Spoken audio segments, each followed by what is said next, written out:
All right, good afternoon, everyone, and welcome back to our Parsha PaRDeS class.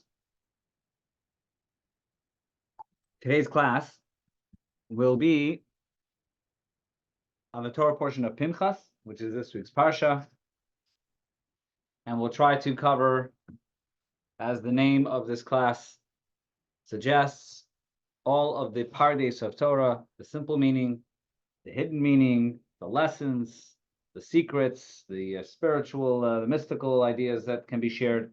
And it so happens that the opening section of this week's Parsha contains all of the above. All sections of Torah contain all of the above, but this one happens to quite easily showcase all of the different angles of Torah. So if you're following in the text, it is Torah portion of Pinchas, chapter 25, verse number 10. And this section, the beginning of the Torah portion, is really, to some degree, in the middle of a story.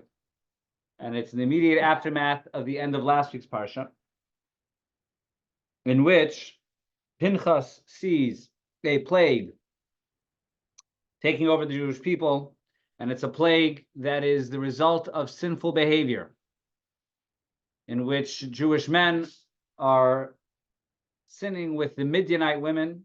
They're committing both sins of adultery, but also sins of idolatry. And Pinchas, on his own, chooses to, he speaks to Moshe. Moshe says, if you feel so passionately about it, then you have to take action in your own hands. And he does, and he kills Zimri and Cosby, who are in the act of sin. And that's how last week's Torah portion ends. And then this week's Torah portion, which is named Pinchas, begins with the following words. God spoke to Moshe, saying, Pinchas ben Elazar ben Aharon HaKohen, Heishiv es Chamasim me'al b'nei Yisrael. Pinchas, the son of Elazar, the son of Aaron. Precisão. E na STM só fala que. So Pinchas, the son of Elazar, the son of Aaron HaKohen, Heishiv es Chamasim me'al b'nei Yisrael, has turned my anger away from the children of Israel. Bikano es kinosi, by his zealously avenging me among them. Bitocha. V'lochilisi es b'nei Yisrael b'kinasi, so that I do not destroy the Jewish people because of my zeal, my zealous. So God says, Pinchas has, through his act, his zealous act, which we'll see in a moment, was not very popular. He says he has turned away my anger. Let's look at Rashi. Rashi addresses a question which should be obvious when you read the pasuk, and that is, why does it, in general in Torah, when you want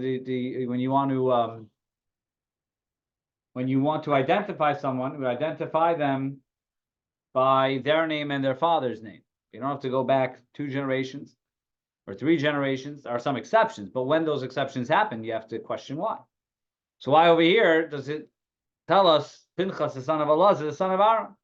It could have just told us Pinchas, the son of Elazar. Let's remember, at this point, Aaron HaKohen has already passed away. So really, the high priest at this point is Elazar. So we certainly could have just said Pinchas, the son of Elazar. So Rashi clarifies, because the tribes were disparaging him, saying, Harisam ben Putizeh. See, they disparaged him. They said, look at this Ben Puti. What does Ben Puti mean?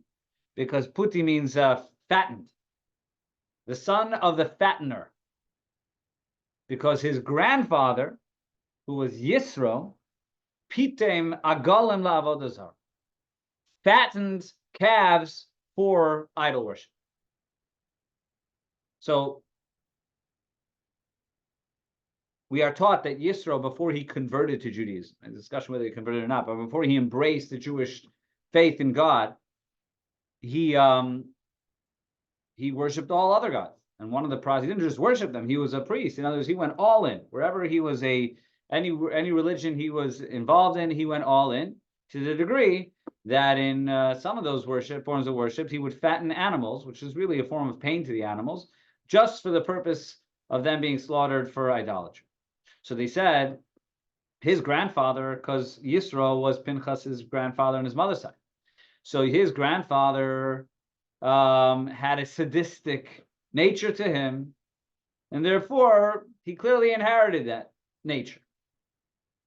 And because that's what the people were saying, so God responds and says, no, don't associate this act with any sort of sadistic nature, and it's not associated with Yisro, but rather, you know who this is associated with? He's associated with Aaron, who is the opposite of a sadist. He was the ultimate person of kindness. The Vikach Bahakasa, says Rashi, therefore God said, the Pasuk, and God says, Yichasu Achar Aaron says, you want to know who Pinchas is related to, and more importantly, you want to know who his actions are related to? It's related to Aaron. That's why it goes back to Aaron.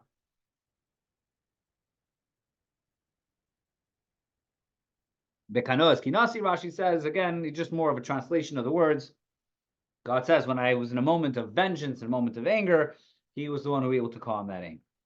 U'lachein, verse number 12. Therefore, Emor, say to him, what is my gift to him?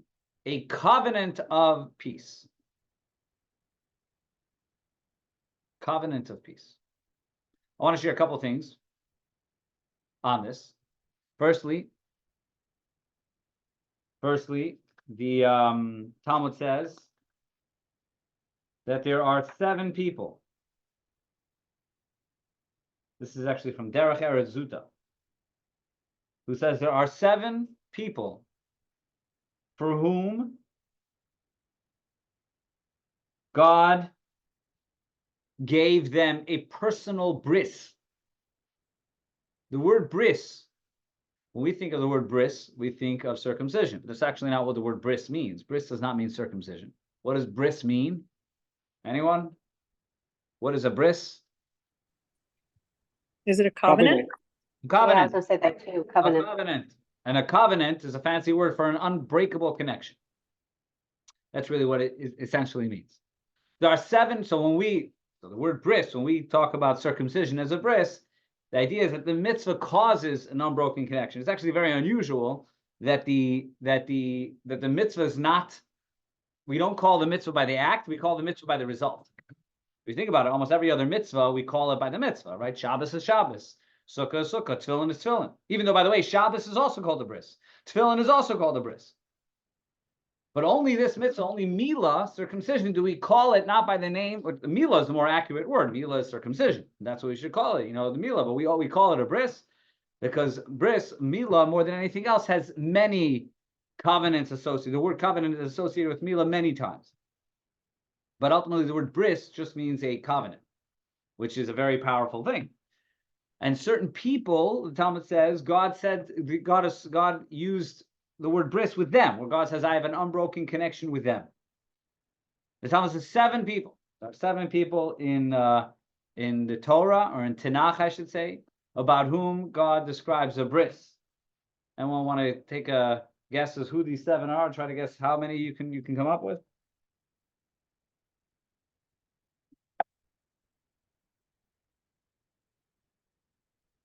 All right, here we are. I'm sorry. He said, Go ahead. Abraham. you said a Brit, a covenant, a Brit covenant? Brit Yes, Milah? a bris covenant. About whom does God say that I have a covenant with them? Not just for a mitzvah, but with them. I have an unbreakable connection with them. 7 people. So I mentioned Abraham, Yitzhak, Yaakov?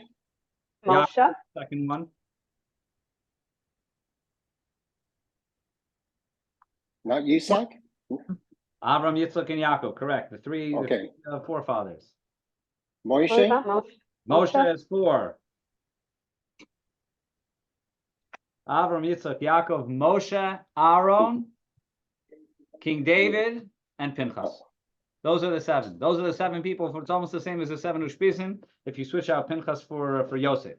But the 7 people about whom God gave them that covenant, that unbreakable connection, and here Pinchas is one of them. So that's the first blessing that God gives him. He says, "I have a bris, I have a covenant, unbreakable connection with you." Now the Orach Chaim says that verses 10 and 12 pose a problem when you look at them. And that is, Vayedaber Hashem el Moshe lemor. God spoke to Moshe. Lemor means what? We're so familiar with this verse, but it actually has, there's significant meaning to it. God speaks to Moshe, lemor, to say over. But then verse number 12 says, Lachein amar, then therefore tell him. So why does it have to say the same thing twice? Why does it say lemor in verse 10 and Lachein amar in verse 12? This seems to be redundant. There's no redundancy in this. So the Orach Chaim explains that the word in verse 10, Vayedaber Hashem el Moshe lemor, was not to Pinchas. That was to the Jewish people. Because the Jewish people, as Rashi told us, basically suspected Pinchas of not acting in holiness, but acting because of his bloodthirsty nature. So therefore God says, first, lemor, I want you to tell the Jewish people that Pinchas is the son of Aaron HaKohen. And instead of blaming him for doing something which you're upset about, you should be thanking him. Because he restored shalom, he restored peace to he restored peace to the Jewish people. And then, Lachein amar, now therefore tell, that's more directed to Pinchas. Now you want to tell, now that we established that people should know that he committed a heroic act, Lachein amar, now I want you to go tell him what his reward is. And what is the reward? Lachein amar, tell him, Hineni nosin lo as brisi shalom. Behold, I give him a covenant of peace.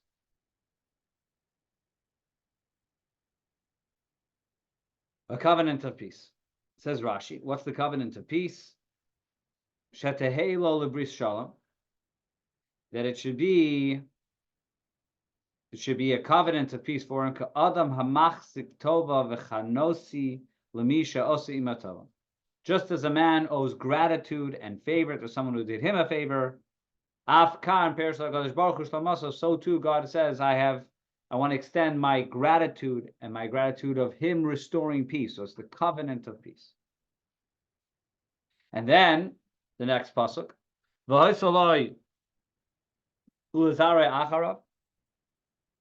and it should be for him and for his children after him, bris kahuna solam, the eternal covenant of kahuna. Tachas asher kina lelakov, because he was zealous for his God, by Chaper of Israel, and he caused atonement to the Jewish people. So he is given the blessing of kahuna. Several questions here. The most obvious of which Rashi addresses, is that how in the world, what type of gift is this? He already is a Kohen. This brings to mind probably the most famous Jewish joke ever. And if you have not heard it yet, that would be quite surprising, about the person who comes to his rabbi and says, you know, I really want to be a Kohen and I'll pay whatever it costs to be a Kohen. And he offers a tremendous amount of money. The rabbi says, you can't pay your way to be a Kohen. Finally, the rabbi says, why are you so obsessed with being a Kohen? It's not all that incredible. You can be a good Jew without being a Kohen. And he answers, the reason I care so much is because my father was a Kohen and my grandfather was a Kohen. So therefore, I feel it necessary to be a Kohen. That's the joke. The point is, that's appropriate over here, which is, if his father was a Kohen, his grandfather was a Kohen, what type of gift is this that God is giving to him to be a Kohen? And the answer, as Rashi says, is because he was left out of being a Kohen as a technicality. There was a technicality, a technical, quote-unquote, glitch in the system, which caused him not to be a Kohen, despite the fact that he was a descendant of Kohanim. How so? Let's look at Rashi. Rashi says, even though the kahuna was already given to the descendants of Aaron,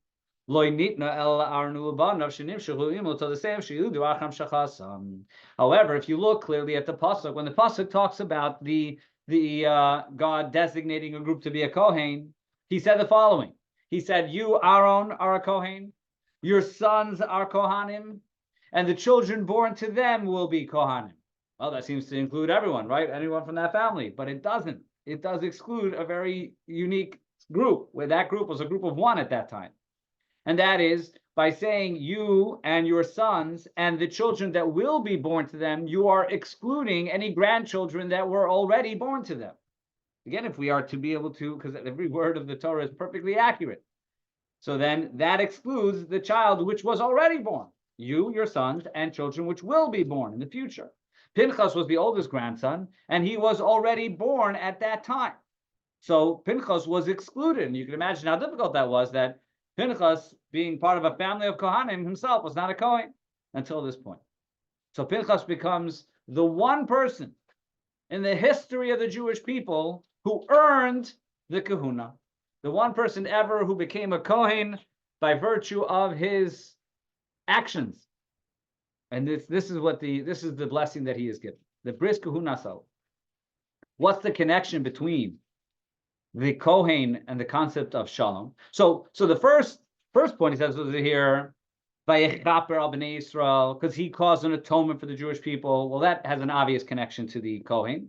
The Kohen was the one who assisted everyone who came into the temple and looked for kapara, looked for atonement. Someone committed a sin, they would go to the temple to bring a sacrifice, and they would go to the Kohen. The Kohen would assist them in the process and help bring them atonement. So in that sense, the connection is clear that that is a Kohen-like quality. Therefore, it makes sense that he is given the blessing of kahuna. What about the first part, the brisi shalom? The truth is that a Kohen is connected to shalom as well. Firstly, the grandfather, which we just mentioned, Aaron HaKohen, was a man who excelled in bringing peace between people, and excelled in bringing peace between friends who had a falling out with one another, husbands and wives who had a falling out with one another. So Aaron had the quality of shalom, and Pinchas has the quality of shalom. But the truth is, it says a Kohen in general is a man of peace. And even though I'm somewhat impartial or somewhat subjective over here as a Kohen, nonetheless, the Torah makes it clear that part of the Kohen's job is to bring peace between people, and bring not only peace between God and people, but bring peace between people and one another. That's when a person has tzaras, when a person has the skin affliction, which is a form of impurity. The only one who can bring about the whole process of correction is a Kohen, because only a Kohen with the mindset of shalom, with the mindset of helping people and bringing peace between people, is someone who could help someone with tzaras. So there's many ways in which we see that's the role of the Kohen. Does every Kohen live up to that role? I don't know, but that's the role of a Kohen. And therefore, both the fact that he brought an atonement to Jewish people and that he brought peace among the people, both of those are Kohen qualities. And again, he is the only one who was able to earn the kahuna, only one who was able to achieve, to become a Kohen because of his actions. Now, what's interesting is that even though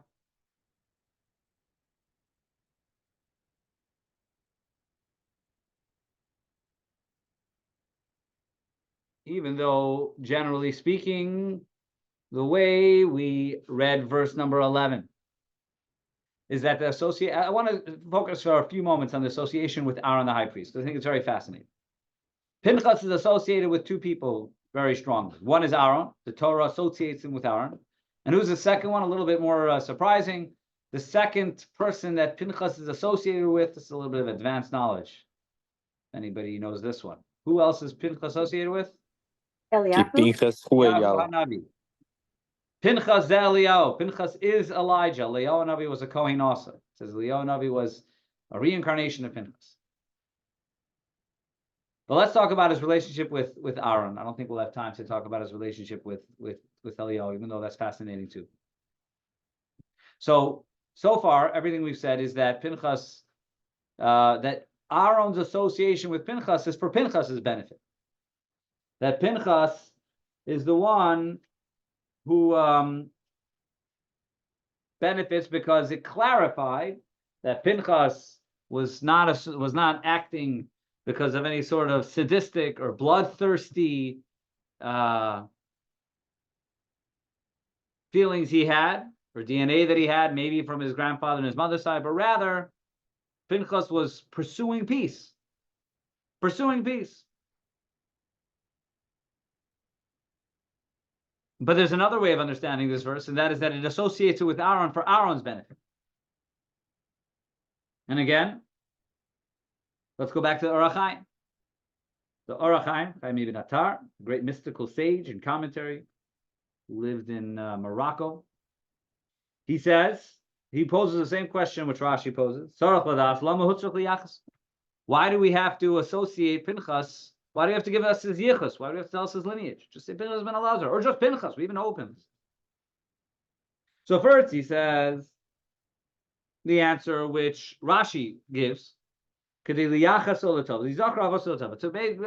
connect him with his fathers and grandfathers in a good name. But then he says, perhaps this is not to clear Pinchas's name, but rather to clear Aaron's reputation. Perhaps, he says the reason is, Lahashlim Yisrael im Aaron. This was actually to cause the people to come full circle and embrace Aaron. Again, Aaron had already passed away. But we have the Torah previously in Shemos, in the book of Shemos, Exodus, chapter 32, verse number 35, in the aftermath of the story of the golden calf. And there was a plague. So there was a plague then. They find plagues several episodes in the desert. But here you have the plague after the worship of the golden calf. And what does the pasuk say over there? God plagues the nation, because they made the egel asher asa Aaron. The Torah specifically links the golden calf which Aaron made. It's not by mistake. The Torah didn't have to say who made it. Could have just said the egel. We know exactly which egel we're talking about. But over there, the Torah says the egel which Aaron made. So we find a plague which the Torah associates with an action of Aaron. And here we have the flip side of that. And over here we say, V'lochi lisias b'nei Yisrael. And what is the words over here? He restored my anger, took away my anger, and I did not destroy the Jewish people. I did not annihilate the Jewish people. Which basically says that Pinchas rectifies Aaron's actions. Now we know that Aaron's actions over there, Aaron only acted in good faith with God, trying to delay the sin of the golden calf. But ultimately, his actions did help facilitate the golden calf. And so therefore Aaron's actions are associated with the calf. So here you have Pinchas. The Torah associates a plague with Aaron and says, but his grandson is the one who ensured that the plague would end and God would protect the Jewish people. So we have this idea, which is a beautiful part of Judaism, is that the children and descendants continue to bring merit to their parents and grandparents even after they pass on, or perhaps specifically after they pass away, because that's when we can continue to mitzvahs. So therefore, here we have, according to Orach Chaim, the reason why it says Pinchas' husband Aaron is not just to benefit Pinchas, but to benefit Aaron. That Pinchas' action caused the plague. But I want to share one final idea, and something very profound and very relevant. And that is, we've been associating Pinchas and Aaron. And yet, if you look at them, you almost come across two completely different. You see two. What do you have Aaron doing? Aaron is meeting with couples and giving couples therapy. That's what he's doing, sitting with them and saying, "Here, this is how I can help your relationship. This is how you can be together." And what is the imagery of Pinchas? Taking a spear and killing someone. I mean, that's the very opposite of the imagery of Aaron. And yet, the Torah seems to link the two of them. The Torah seems to say they're one and the same. Pinchas received his passion, and his actions were inspired by the fact that he was the grandson of Aaron. And what that tells us is something very important. And that is that the road to peace, today we talk a lot about the road to peace, the pathway to peace in the world, in the Middle East. The pathway to peace is not only Aaron. Certainly Aaron is one of the paths to peace. When you sit and you try to work lovingly and kindly and softly with people, but sometimes the pathway to peace is through Pinchas. Sometimes the pathway to peace has to make some very difficult and harsh decisions. And zealotry. Sometimes that's the pathway to peace.